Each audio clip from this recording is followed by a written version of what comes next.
আসসালামু আলাইকুম রহমতুল্লাহ। দেশ বিদেশে যারা অবস্থানে আছেন আপনাদেরকে গত পরশু দেখাইছি। আজ হলো 9 আগস্ট। আমাদের বরাক নদীর পানির অবস্থা আপনারা অনেকে দেখার চাহিদা থাকে। দেশ বিদেশে অবস্থান করেন। আমাদের সিলেট জকিগঞ্জের আমশিদ গ্রামে অবস্থিত।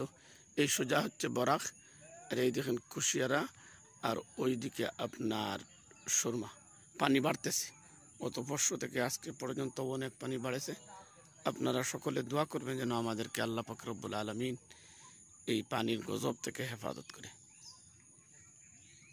অনেক পানি বাড়ে গেছে, এই দেখেন প্রচুর পানি। এই গঙ্গের ডাইকের বরাবর হয়ে গেছে, প্রায় ডাইকের সমান ডাইকে লাগে গেছে। আল্লাহ যেন হেফাজত করেন, আমিন।